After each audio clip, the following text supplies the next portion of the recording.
I just wanted to do a little channel update, and if my face looks weird, it's the C922. I've tried everything. I've got like a crazy tan actually going on, and I think no matter what I do, it's gonna look weird. So hopefully it doesn't freak you guys out too much. In some spots, it's like look at this. Look at that farmer's tan. Like what the hell? I need to take my shirt off when I'm at work or something. Anyways, that was a distracting thought. Anyways, so a little channel update. This is the new camera. So if you guys don't know, one of the stances I made on the channel is a lot of what I want to do is this channel's a hobby channel. Um, and one of the things I cut back on, I actually had cameras out the wazoo a couple years ago for a previous channel. And I was okay with them, but I was spending a lot of money and not getting that much better quality, I thought, over something like a cell phone in some cases. And cell phone cameras have gotten so much better in the last few years. And for the past couple years, I've been using my Samsung Galaxy S7 to shoot. And I've had some interesting tricks like this setup here on top of this old case, which I don't have the S7 anymore because the terms of getting a new phone was to trade in the old one. And I had these conversion lenses, which are these like little stainless steel lenses that screwed onto the case. That's telephoto, and then there was a wide angle as well that's a little more pancake. They're supposed to come out easy, but they never did. It says a little pancake, and that went on the end of the case, and that made it wide angle because I just wanted to use the front sensor on the phone all the time, which made it hard to shoot because you can't see yourself. So a couple of solutions I've been coming up with for the past couple of years. I've been looking into possibly getting a DJI Osmo Pocket, or mobile, or what? Not the mobile, the Pocket, the little one, little gimbal thing. Because I think the sensor quality on that's pretty good for a YouTube channel. I'm not too picky. As long as you guys can see what I'm talking about and I can tell a good story with it, I'm happy with that. So I stuck with a phone again instead of spending a lot of money. I actually got it through my head that I was going to spend $700 on a really expensive camera, but I can't justify it until this hobby becomes something more where it makes at least kicks back some money towards my way. And without that, my daily user is also my camera. So I've invested some stuff to make it a little better, as you can see here. This is a Rode Micro ME with a dead cat on it. You can just take this off actually and use it without it. You would use that like in a windy environment or something like that. So there you go. That's what it looks like with the Rode without the dead cat. That's just to stop wind and stuff. There's a monoprice, so this is actually a tripod that flexes. So if I got to wrap it around something or something in a pinch, or I could just set it down, you know. Oops, don't want to push buttons, but you get the idea.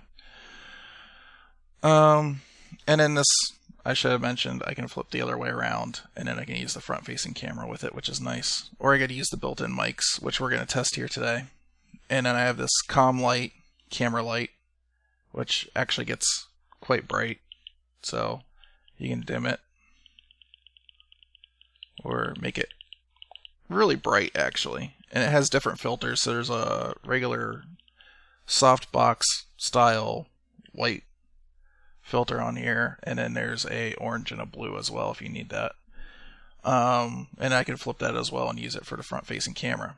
And that was the thing I didn't like about my old phone. The front facing camera wasn't that great. I would like something that I could set on the tripod and actually see myself when I'm talking, or if I'm doing a vlog in the future, like I want to do one at like PAX West this year when I go on that.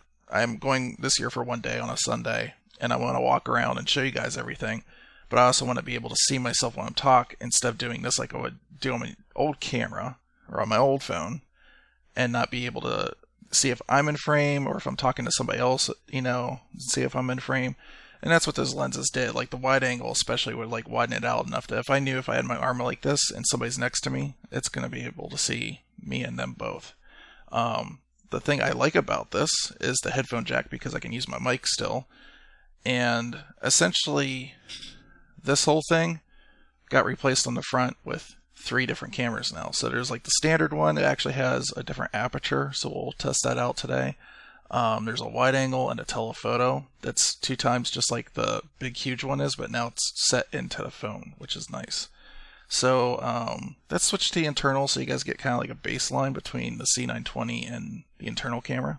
Okay, so this is the internal front-facing camera. I'm just holding it right now. I'm gonna put it right about where the C922 is, and you can see the quality difference. I think this is a much better camera than the C922.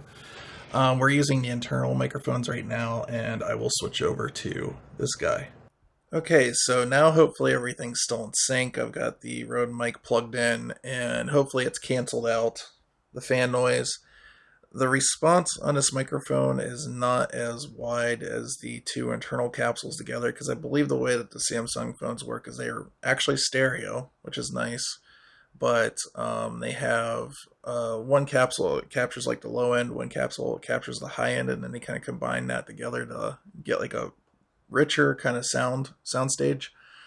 But the problem is if there's wind blowing outside, especially, and this is where I ran into problems with my old phone.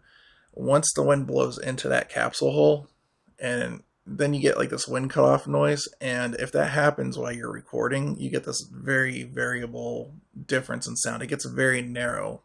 You don't get that nice bass pickup and stuff. So overall, I found that using something like the Rode works better in this situation. All right. So this is what it seems to be the front-facing camera looks like outside, and this is without any kind of stabilization going on or anything. What do you guys think? All right, and so this is what it looks like with the stabilization on, and still a little shaky. It's cropped the image in quite a bit. I have to actually hold the camera out quite a ways to get something good in, so one thing I noticed, and this is now with electronic stabilization on the wide angle, so more cropped and all that fun stuff. One thing I noticed is when I tried to use the voice command on for like the recording video and take pictures and stuff like that, so far it's actually doing a worse job than the S7 did, which is something I used quite a bit and was very useful to me.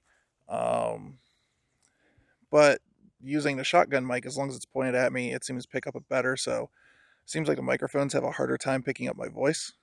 All right, cool. So a little shaky, even with the image stabilization. This is going to help me figure out what's going to be best in Adobe, if I just shooting raw and just let Adobe crop in or not, and all that other fun stuff. So it's a learning experience, and it's going to take me a little while to pick up on it. But I wanted you guys to know that. But yeah, so hopefully this makes the quality a little bit better. I know like the 4K stuff, image sensor wise, should be a little bit better. When it comes to bitrate, I think the S10 is only like 10 megs more than the S7 was. It's like a difference between like 50 megs a second at 4K to 60 megs, I think. Some nice things though. Better overall tool set for me to use. The aperture stuff's gonna be really nice in low light. I can't wait to see what kind of low light stuff I can do in this. It's gonna be a little while before I can mess with some of that, but yeah. So this is the change to the channel. So more stuff like this where I'm just talking to you guys. It's gonna be front-facing camera, and we'll see how that holds up. So, anyways, got another video coming up in about. I want to get on the 23rd on my birthday, because it's basically covering everything I've done with the Nintendo Switch. The 23rd would be the Switch's also 1-year birthday, because that's when I got it. So it'd be showing you guys everything that I've picked up and just like my overall Switch collection. So if you're interested in that, stick around.